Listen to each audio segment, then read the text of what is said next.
Bonjour et bienvenue à tous dans cette nouvelle vidéo. Aujourd'hui, je vais vous parler de deux titres que j'ai lus récemment, des suites de séries, donc des tomes plutôt assez avancés dans chacune des séries. Malgré tout, si vous ne connaissez pas ces séries, moi je vous invite à jeter un œil dessus quand même. Il s'agit de My Hero Academia et de Blue Giant. Donc là, on sera sur Blue Giant Explorer, pas Exorcist. Pas le même manga là après dans ce cas-là, mais Blue Giant Explorer, donc le tome 2, donc le tome en vrai, le tome 23, je crois. C'est ça parce qu'on a eu une série de 10, une série de 11 et donc le tome 2, ça fait le 23e tome en fait de la série. Cette fois, c'est un nouveau départ, mais on va en reparler un petit peu après. Juste pour dire voilà que les vidéos vont continuer à un rythme un peu plus régulier que ce qu'elles étaient au tout début, même si là, je me suis rendu compte que quand j'ai une période un petit peu chargée, c'est compliqué de faire 4, 5, 6 vidéos par semaine. Donc on va s'imposer un rythme de 4 vidéos par semaine. Je ne sais pas encore comment je vais les répartir dans la semaine. Vous de me dire quel jour vous aimez bien regarder les vidéos. Moi, je pensais peut-être au lundi, mercredi, vendredi, samedi. Mais je sais que le dimanche, il y en a qui regardent aussi. Donc peut-être faire ça plutôt le mercredi, vendredi, samedi, dimanche. Et vraiment tasser ça plus sur la fin de semaine avec une petite pause le jeudi, lundi, mardi, pas trop de vidéos. De toute façon, c'est pas forcément le lundi et le mardi qu'il y a le plus de monde qui regarde les vidéos. Et puis s'il y en a qui veulent les regarder le lundi, mardi, ils ont qu'à mettre de côté une ou deux vidéos du week-end. Voilà à peu près ce que je voulais vous dire sur le changement de rythme. Sur la chaîne comics, vous irez voir, mais en gros, ça va pas trop changer la chaîne comics.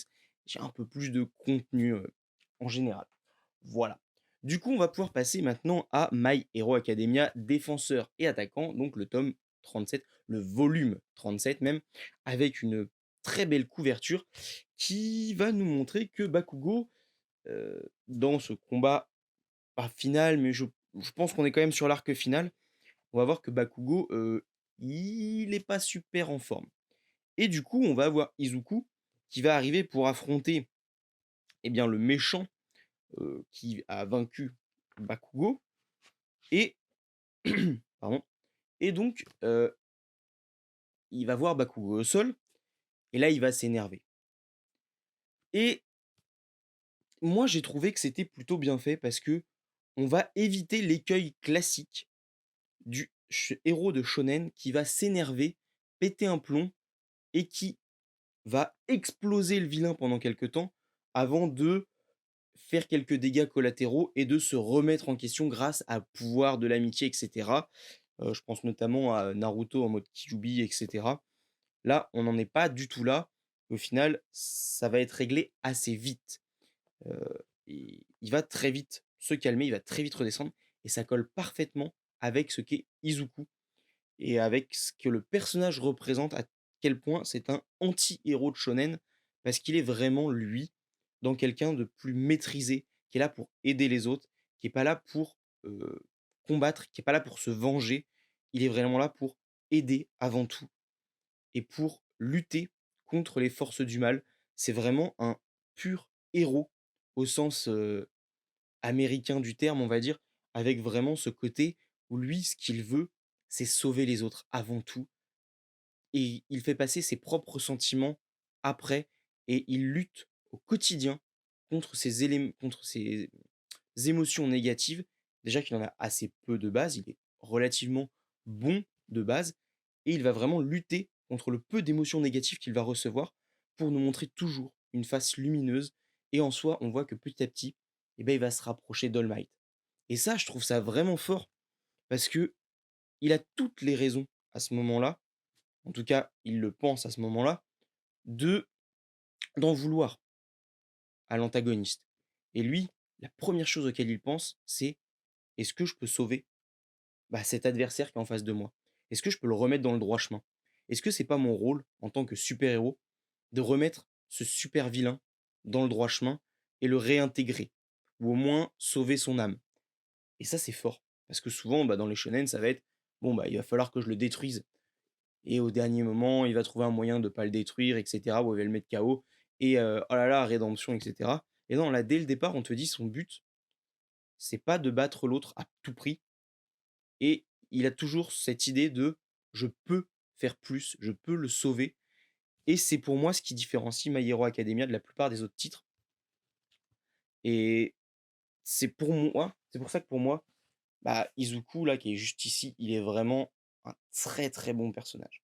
Ah, j'ai pas représenté la série parce que je ferai sûrement une vidéo où je la présenterai. Ceux qui connaissent pas, de toute façon, je pense pas que mon avis sur le tome 37 vous intéresse et je pense qu'il est très facile de retrouver un petit peu, bah, tout ça sur internet pour savoir de quoi parle l'histoire et cetera et là, on est vraiment plus sur, à mon avis, sur ce tome 37, sur cet arc-là. En deuxième partie, oh là là, les planches, elles sont magnifiques. En deuxième partie, on va avoir, un assaut des, alors c'est pas des méta-humains, je sais plus comment on les appelle, les alters animaux, en fait, qui font que les alters, donc les super pouvoirs dans ce monde-là, il y en a certains qui sont, type animal, comme notamment, les je sais pas si je vais le retrouver, ce personnage-ci, dans un état un petit peu pathétique, je sais pas si j'ai envie de vous le montrer. Ah, ce personnage-là, là, qui était fan d'un super vilain, et qui est en un crocodile, ou le héros qui est juste derrière aussi, qui a des bras tentacules, qui a des bras de poulpe, et qui du coup va lui lutter contre tous ces méta-animaux qui, eux, en ont un petit peu marre de l'ordre établi, du racisme en fait, qu'ils vont subir, à quel point c'est encore plus développé à la campagne qu'en ville. Et j'ai trouvé que c'était plutôt intéressant dans la manière dont c'était amené, dans la manière qu'on a de nous montrer l'instrumentalisation d'une discrimination afin de servir autre chose. Et on va le voir, c'est un peu de la récupération politique, comme on peut l'avoir bah, par chez nous, par exemple.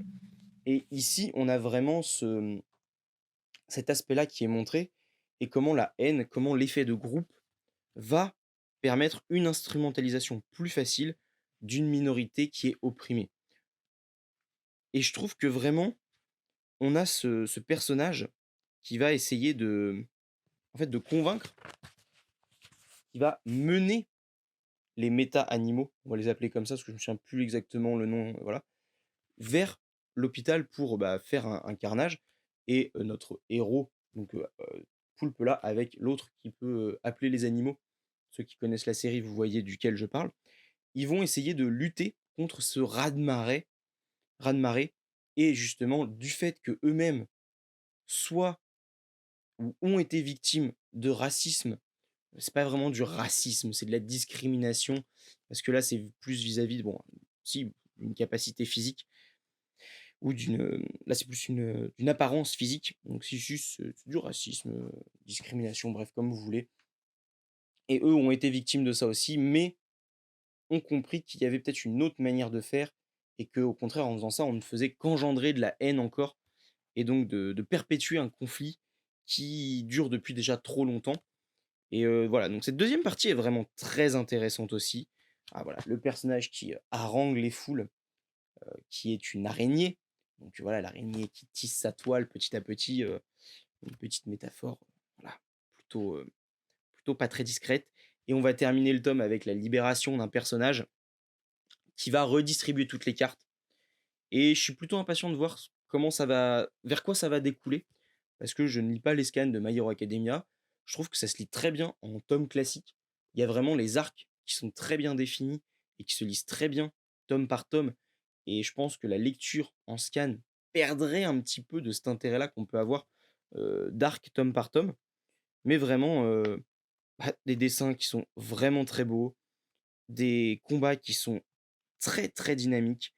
Il a franchi, donc c'est Kohei Horikoshi, a franchi vraiment un stade à partir du tome 27, un truc comme ça, au niveau visuel.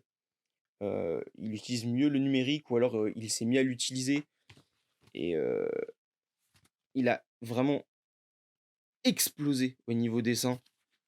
En plus d'utiliser le numérique, etc., il y a vraiment une patte graphique forte qui s'est affirmée, je trouve. Et c'est très, très plaisant à suivre. Donc vraiment, My Hero Academia tome 37, une valeur sûre. My Hero Academia, c'est un très, très bon shonen qui, de prime abord, dans les premiers arcs, ne paraît pas avoir autant de profondeur et malgré tout, son héros m'avait vraiment surpris parce que c'est l'anti-héros de shonen classique et ça fonctionne. Donc pour moi, c'est du tout bon My Hero Academia. Ensuite, le deuxième tome, bah, que je n'ai pas là, c'est, Blue Giant Explorer tome 2. Je vais aller assez vite dessus, j'ai déjà parlé du tome 1 il y a pas très longtemps et j'ai déjà parlé de la série en long, en large et en travers sur la chaîne, donc je vous invite à aller voir, les différentes vidéos que j'ai pu faire dessus, notamment une dédiée à Blue Giant, le début. Donc là, on est aux États-Unis et il est à Portland, il arrive à Portland, je crois que c'est Portland et donc une ville qui est un peu plus chill, un peu plus, posée, un peu plus à faire ce que les gens ont envie de faire. Alors, ça c'est dans la manière dont c'est représenté dans le manga, hein, voilà et donc lui, il va devoir essayer de trouver sa place dans cette ville-là. Il va devoir essayer de s'imposer, de montrer que sa musique peut exister ici et qu'elle n'est pas incompatible avec ce genre de vie-là et encore une fois, on voyage, on fait des rencontres, on découvre, un autre mode de vie, un autre mode de pensée et ça marche super bien. Blue Giant, donc là, Blue Giant Explorer, c'est toujours pour moi un énorme coup de cœur. C'est peut-être ma série préférée du moment, celle que je prends le plus de plaisir à suivre et celle qui, quand je la lis, me met le sourire. Je suis juste content de la lire. C'est juste trop bien en fait. Il y a pas de tension, il y a pas de d'excitation à l'approche d'un tome, mais quand le tome est là, je sais très bien que le soir même, ou dès que j'ai un petit moment de pause dans la journée, eh ben, c'est ça que je vais lire. Voilà, c'est celui-là que je vais lire. Parce que pour moi, Blue Giant, c'est une des meilleures séries bah, que je lis en ce moment. Donc moi, je vous la recommande très très fortement. Sur ce, j'espère que la vidéo vous a plu. Voilà, on se retrouve demain pour une vidéo où je vais vous parler de 2 autres séries enfin une autre série que je continue et un tome, one shot, voilà. Peut-être que je vous parlerai juste d'une série que j'ai continuée ou juste du one shot. Je sais pas encore. On va voir. Dimanche, je vous présenterai quelques petits achats, je vous parlerai des recommandations que vous m'avez faites et puis, bah, ce que j'ai décidé d'acheter, au mois de décembre ou qui est déjà en arrivage, voilà et il y a des petites surprises quand même. Des choses auxquelles je m'attendais pas du tout et finalement j'ai craqué. Mais bon, ça, on en reparle dimanche. Sur ce, portez-vous bien, lisez manga et à demain pour une nouvelle vidéo.